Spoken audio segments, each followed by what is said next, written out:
আমার প্রাণপ্রিয় বন্ধুরা, আশা করি আপনারা সকলে ভালো আছেন। আজ আমরা আলোচনা করব সন্তানের প্রতি পিতামাতার দায়িত্ব ও কর্তব্য নিয়ে।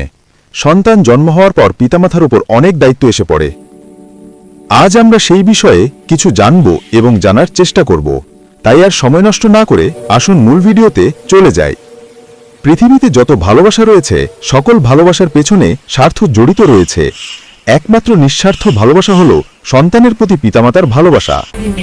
এই ভালোবাসার তাগিদেই প্রতিটি মানুষ তার সন্তানের শান্তি, স্বস্তি ও সুখ্যাতির জন্য জীবনের শেষ মুহূর্ত পর্যন্ত প্রাণান্তকর প্রচেষ্টা চালিয়ে যায়। এটাই হলো মানুষের ফিতরাত বা স্বভাব। আর ইসলাম ফিতরাতের ধর্ম, স্বভাব ধর্ম। তাই ইসলাম চায় মানুষের এই স্বভাব ধর্মকে স্থায়ী রূপ দিতে, তার চিন্তা চেতনাকে এই ক্ষণস্থায়ী জীবনের সীমিত পরিসরে না রেখে আরও সম্প্রসারিত করে দুনিয়ার জগৎ ছেড়ে আলামে বারজাক হয়ে আখিরাতে নিয়ে যেতে। তাই ইসলামের আবেদন হলো, তুমি তোমার পরিবারবর্গ, বিশেষত সন্তানাদিকে শুধু দুনিয়ার কষ্ট থেকে বাঁচাবার চিন্তা করো না, কেবল দুনিয়ার সুখ শান্তি সমৃদ্ধির কামনা করো না, বরং কবরের আযাব থেকে কিভাবে বাঁচবে, জাহান্নামের শাস্তি থেকে কিভাবে নাজাত পাবে, তার জন্য প্রয়োজনীয় ব্যবস্থা গ্রহণ করো। আল্লাহ তাআলা ইরশাদ করেন, হে মুমিনগণ, তোমরা নিজেদেরকে এবং তোমাদের পরিবার পরিজনকে সেই অগ্নি থেকে রক্ষা করো যার ইন্ধন হবে মানুষ ও প্রস্তর, যাতে নিয়োজিত আছে পাষাণ হৃদয় ও কঠোর স্বভাবের ফেরেশতাগণ। তারা আল্লাহ তাআলা যা আদেশ করেন তা অমান্য করে না এবং যা আদেশ করা হয় তাই করে। সূরা তাহরিম 6। এই আয়াত দ্বারা বোঝা যায়, মানুষ দুনিয়ার ব্যাপারে যেমন কেবল নিজে বাঁচার চিন্তা করে শেষ করে না, বরং সন্তানাদিকেও বাঁচাবার চেষ্টা করে। দুনিয়ার কোনো দুঃখ যেন নিজের সন্তানাদিকে কোনো অবস্থাতে স্পর্শ না করে, সেজন্য যেমন প্রাণান্তকর চেষ্টা করে, ঠিক তেমনিভাবে আখিরাতের ব্যাপারে ওই একই চেষ্টা করতে হবে, যেন কোনো অবস্থাতেই তাদেরকে জাহান্নামের আগুন স্পর্শ না করতে পারে। অনেক লোক দেখা যায় মাশাআল্লাহ ভালো দিনদার, নামাজি, মসজিদে প্রথম কতারে নামাজ পড়ে, তাকবীরে আল্লাহ ধরার চেষ্টা করে, তাহাজ্জুদ ও নফল, আওয়াবিন, চাস্তে, ইসরাক সবই পড়ে, কিন্তু দেখা গেল ছেলে নামাজ পড়ে না, মেয়ে পর্দা করে না, স্ত্রী শরীয়ত মোতাবেক চলে না। এতে তার কোনো চিন্তা অস্থিরতা নেই, কোনো মাথা ব্যথা নেই, বরং তারা জবাব দেয়, পরিবেশ খারাপ, জামানা খারাপ, সমাজ খারাপ। আসলে কোনোটাই খারাপ নয়, বরং আমাদের স্বভাবই খারাপ। তাই একটি সুস্থ সমাজ জাতিকে উপহার দিতে হলে একটা সুস্থ পরিবার গড়ে তোলার কোনো বিকল্প নেই। আর সুস্থ ও সভ্য পরিবার গড়ে তুলতে হলে সন্তান লালন পালনে ইসলাম আমাদের যে হিদায়াত, যে দিক নির্দেশনা দিয়েছে, সেই অনুযায়ী ধারাবাহিক তালিম, তারবিয়াত ও প্রশিক্ষণের মাধ্যমে আমাদের সন্তানদেরকে আদর্শ সন্তান রূপে গড়ে তুলতে হবে। তাহলেই এই সন্তান দ্বারা আমাদের মুখ উজ্জ্বল হবে, আল্লাহর দরবারেও আমাদেরকে জবাবদিহি করতে হবে না। সন্তান লালন পালনে আমাদের করণীয়। আপনার সন্তানকে যদি আপনি দিনদার আদর্শ সন্তান হিসেবে গড়ে তুলতে চান, যদি উন্নত চারিত্রিক গুণাবলীর অধিকারী করতে চান, তাহলে সন্তানের জন্মের পূর্ব থেকেই দায়িত্ব পালন করতে হবে ধারাবাহিকভাবে। সন্তান জন্ম নেওয়ার আগে দুইটা করণীয়। 1. সন্তানের জন্য ভালো একজন মা নির্বাচন করা। সন্তানের মন মানসিকতা গঠনের ক্ষেত্রে মাতা পিতার মন মানসিকতারও প্রভাব থাকে। তাই ভালো সন্তান চাইলে দিনদার মেয়েকে বিয়ে করতে হবে। শরীয়তে এর গুরুত্ব অনেক। বুখারী শরীফের 50,090 নম্বর হাদিসে বলা হয়েছে যে নারীকে বিবাহ করবে 4টি জিনিস দেখে: 1. সম্পদ দেখে, 2. বংশ দেখে, 3. সৌন্দর্য দেখে, 4. দিনদারিত্ব দেখে। তবে প্রথম 3টা যদি নাও থাকে, দিনদারিত্ব যদি থাকে, তাহলে দিনদারিকে প্রাধান্য দিবে। যদি তুমি দিনদারিকে প্রাধান্য না দাও, তাহলে তুমি ধ্বংস হও। 2. স্বামী স্ত্রী উভয়ে যে ঘনিষ্ঠ সম্পর্কে আবদ্ধ হওয়ার পূর্বে দোয়া পড়া। বুখারী শরীফের 141 নম্বর হাদিস, তোমাদের কেউ যখন স্ত্রীর কাছে যায়, যাবার পর স্বামী স্ত্রী যখন এমন সম্পর্কে আবদ্ধ হয় যে সম্পর্কের মাধ্যমে সন্তান আসে, তখন স্বামী স্ত্রী উভয়েই দোয়া পড়বে। অর্থ, আল্লাহ তাআলার নামের সহিত আরম্ভ করিতেছি, হে আল্লাহ, আমাদিগকে শয়তান হইতে দূরে সরাইয়া রাখুন এবং আমাদিগকে উদ্দৃষ্টে যাহা প্রদান করেছেন তাহা থেকে শয়তানকে দূরে হটাইয়া দিন। এই দোয়া পড়ার পর যেই পন্থা অবলম্বনে সন্তান দুনিয়াতে আসে, ওই পন্থা অবলম্বনের পর যদি সন্তান দুনিয়াতে আসে, নবীজি বলেন তাকে শয়তান ক্ষতি করতে পারবে না। সন্তান জন্মের পর 12টি করণীয়। 1. শিশুর কানে আজান ও ইকামত দেওয়া। সন্তান ভূমিষ্ঠ হওয়ার পর সাথে সাথে ধুয়ে মুছে পরিষ্কার করে তার ডান কানে আজান ও বাম কানে ইকামত দিতে হবে।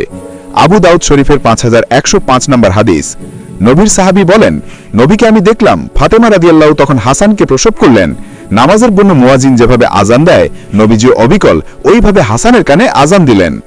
ডান কানে আজান ও বাম কানে ইকামত দিতে হয়। এই আজান ও ইকামতের মাধ্যমে মূলত তার অন্তরে তাওহীদের বীজ বপন করা হয়। জন্মের শুরুতে যখন এইভাবে তাওহীদের বীজ বপন করে দেওয়া হয় তখন এর প্রভাব তার উপর পড়ে এবং আল্লাহর মেহেরবানিতে তার ঈমান নসিব হয়। 2. তাহনিক করা। তাহরিক বলা হয় কোনো আল্লাহওয়ালার মুখের মধ্যে খেজুর দিয়ে উনি খেজুর চাবাবেন, চাবানোর পর মুখে যে থুতু হবে সেটা আগে বাচ্চার মুখে দিবে, তারপর খেজুরের সামান্য অংশ বাচ্চার মুখে তালুতে লাগিয়ে দিবে, সে চুষে চুষে খাবে। বুখারী শরীফের 3909 নম্বর হাদিসে বর্ণিত আছে, হযরত আবু বকর এর সন্তান জন্মগ্রহণ করল। সাহাবী কেরাম বর্ণনা করেন, আল্লাহর রাসূলের কাছে যাওয়ার পর তিনি খেজুর চাবায়ে আগে থুতু দিলেন, তারপর সামান্য খেজুর তালুতে লাগিয়ে দিলেন। 3. মাথা মুন্ডন করা। 7ম দিনে তার মাথা মুন্ডন করবে এবং চুলের ওজন অনুযায়ী রূপার মূল্য সৎকা করে দিবে, এটা মুস্তাহাব আমল। 4. শিশুর সুন্দর নাম রাখা। নবজাতক শিশুর জন্য একটি সুন্দর শ্রুতিমধুর এবং অর্থবহ নাম রাখা পিতামাতার অবশ্য কর্তব্য। নাম রাখার ক্ষেত্রে ছেলেদের নামের বেলায় আল্লাহর গুণবাচক নাম সংযুক্ত করে রাখবে, যেমন আব্দুল্লাহ, আব্দুর রহমান, এরপর নবী, সাহাবী, তাবিঈ, অলি বুজুর্গদের প্রাধান্য দিবে। এগুলো থেকে নাম যদি না রাখে তবে এমন নাম রাখবে যার অর্থ সুন্দর ও ভালো হয়। মেয়েদের ক্ষেত্রে নবীদের স্ত্রী মহিলা সাহাবীদের নাম খুঁজবে, পছন্দ মতো পাওয়া না গেলে এমন নাম রাখবে যার অর্থ ভালো হয়। 5. আকিকা করা। আযান ইকামত নাম রাখার পর আকিকা করতে হবে। আকিকা সুন্নাত। সন্তান ভূমিষ্ঠ হওয়ার 7ম দিনে আকিকা করা মুস্তাহাব। ছেলে হলে 2টি ভেড়া বা বকরি অথবা গরুতে 2 ভাগ, মেয়ে হলে 1টি খাসি বা গরুতে 1 ভাগ। খাসি বকরি যাই হোক তাতে কোনো অসুবিধা নেই, তবে আর্থিক সংকট থাকলে ছেলের ক্ষেত্রে 1টি দিলেও আদায় হয়ে যাবে। 7ম দিনে না পারলে 14 দিনের মাথায় আকিকা করবে, তাও না পারলে 21 দিনে করবে। তাও যদি না পারে তাহলে যে কোনো দিন করলে আদায় হয়ে যাবে, তবে মুস্তাহাব আকিকার দাবি আদায় হবে না। আকিকা সম্পর্কে হাদিসে আছে, রাসূলুল্লাহ সাল্লাল্লাহু আলাইহি ওয়াসাল্লাম ইরশাদ করেন, শিশু তার আকিকার বিনিময়ে আল্লাহর নিকট বন্দুক স্বরূপ থাকে, কাজেই 7ম দিনে তার পক্ষ থেকে আকিকা করবে, তার মাথা মুন্ডন ও নাম রাখবে। তিরমিজি 1522। 6. হারাম খাদ্য থেকে দূরে রাখা। সন্তানের লালন পালনে 6 নম্বর জরুরি বিষয় হল বাচ্চাকে হারাম খাবার হতে দূরে রাখা। বুখারী শরীফের 1491 নম্বর হাদিসে বর্ণিত আছে, হাসান ইবনে আলী রাসূলের দৌহিত্র একবার সৎকার খেজুর থেকে একটি খেজুর নিয়ে মুখে দিলে রাসূলুল্লাহ সাল্লাল্লাহু আলাইহি ওয়াসাল্লাম তাকে বললেন, থু থু ফেলে দাও, তুমি জানো না আমরা সৎকা খাই না। 7. দিন শেখানো।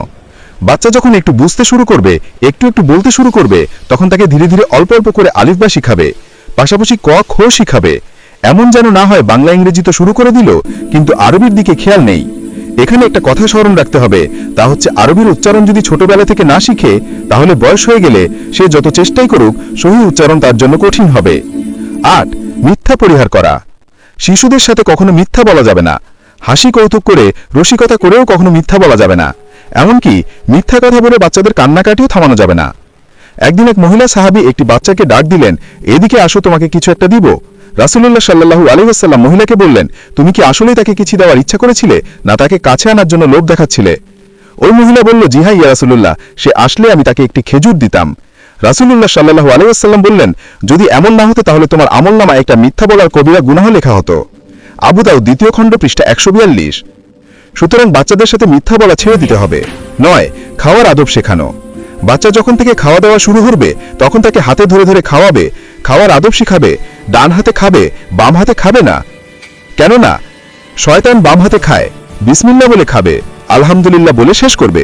10. খাতনা বা মুসলমানি করা। বাচ্চার বয়স যখন 6-7 বছর হবে তখন তার খাতনা বা মুসলমানি করাতে হবে। খাতনা সুন্নতে ইব্রাহিম, সর্বপ্রথম খাতনা হযরত ইব্রাহিম আলাইহিস সালাম করেছেন। এই সুন্নতে ইব্রাহিমকে আল্লাহ তাআলা এই উম্মতের জন্য পালনীয় করেছেন। 11. নামাজের তাগিদ দেওয়া। 7 বছর হতেই সন্তানদেরকে ওযু, গোসল, তায়াম্মুম ও নামাজের প্রশিক্ষণ দিতে হবে। নামাজ যদিও পূর্ণাঙ্গ ফরজ 15 বছরে হয়, কিন্তু আগেই এর অভ্যাস গড়ে তুলতে হবে, তা না হলে বাচ্চারা সময় মতো নামাজ পড়বে না এবং নামাজের প্রতি আগ্রহীও হবে না। বাচ্চাদের নামাজের হুকুম সম্পর্কে হাদিসে বর্ণিত আছে।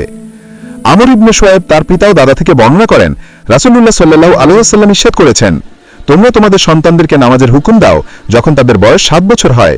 10 বছর হলে নামাজ না পড়লে বেত্রাঘাত করো এবং তাদের বিছানা পৃথক করে দাও। আবু দাউদ 4941। 12. মন্দ পরিবেশ থেকে দূরে রাখা। শৈশবকাল থেকেই বাচ্চাদেরকে ভালো পরিবেশে রাখতে হবে, মন্দ পরিবেশ থেকে দূরে রাখতে হবে। অসৎ বন্ধু-বান্ধবদের সাহচর্য থেকে বিরত রাখতে হবে। প্রবাদ রয়েছে, সৎসঙ্গে স্বর্গবাস, অসৎ সঙ্গে সর্বনাশ। এছাড়া ঘরের মধ্যে আমল জারি রাখতে হবে। এভাবে বাদ মাগরিব কিছু তেলাওয়াতের অভ্যাস গড়ে তুলতে হবে। 24 ঘন্টার যে কোনো এক সময় অন্তত একবার কিতাবের তালিম করতে হবে। এ ব্যাপারে হযরত শাইখ জাকারিয়া রহমতুল্লাহ রচিত ফাজাইলে আমল বা ফাজাইলে সাদাকাত মুনতাখাব হাদিস বা হায়াতুস সাহাবা থেকে কিছু কিছু পড়ে ঘরের লোকদেরকে শোনাবে এবং বাচ্চাদেরকে কাছে রাখবে। এই ভিডিওতে যেসব আলোচনা হয়েছে তার ভিত্তিতে যদি আমরা আমাদের সন্তানদেরকে গড়ে তুলতে পারি তাহলে তারা আদর্শ সন্তান হিসেবে গড়ে উঠবে এবং আমাদের নাজাতের উসিলা হবে। সন্তানও জাহান্নাম থেকে বাঁচবে, আমরাও পরকালে নাজাত পাবো। আল্লাহ আমাদের সহায় হন, আমিন। বন্ধুরা, ভিডিওটি ভালো লাগলে লাইক, কমেন্ট এবং শেয়ার করুন। পরবর্তী ভিডিও দেখার আমন্ত্রণ জানিয়ে এখানে শেষ করলাম। সবাই ভালো থাকুন, সুস্থ থাকুন এই প্রত্যাশায় আল্লাহ হাফেজ। আসসালামু আলাইকুম ওয়া রাহমাতুল্লাহি ওয়া বারাকাতুহু।